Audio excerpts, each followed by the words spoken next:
જૂનાગઢ ખાતે ઈવીએમ મશીનની ચકાસણી પ્રક્રિયા હાથ ધરાઈ। સ્ટ્રોંગ રૂમ ખાતે ઈવીએમ મશીનની કરવામાં આવી ચકાસણી।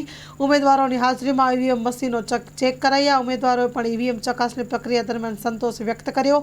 16 તારીખે યોજનાર મહાનગરપાલિકાની ચૂંટણી માટે જવાબદાર અધિકારીઓ દ્વારા કામગીરી હાથ ધરવામાં આવી। Story report by Jagdish Yadav, Junagadh.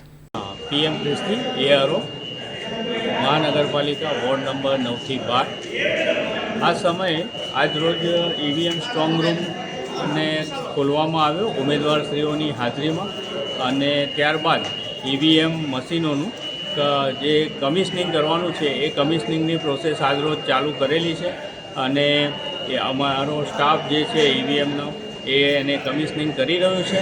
અને આ મશીનો કમિશન થયા બાદ ઉમેદવારોને પણ ગમે ત્યારે આવી શકે છે અને એ ચેક કરી શકે છે। ત્યારબાદ એને ફરીથી સ્ટ્રોંગ રૂમમાં મૂકવામાં આવશે, અને ત્યારબાદ 16મી તારીખેથી પહેલાં એટલે જ્યારે ડિસ્પેચિંગ હશે ત્યારે આ મશીનો બૂથ ઉપર મોકલવામાં આવશે। અને આ કામગીરીથી ઉમેદવારોએ સંતોષ વ્યક્ત કરેલ છે, અને હજી પણ જ્યારે પણ ઉમેદવાર આવે ત્યારે કમિશનની કાર્યવાહી દરમિયાન આવી શકે છે અને ચેક કરી શકે છે।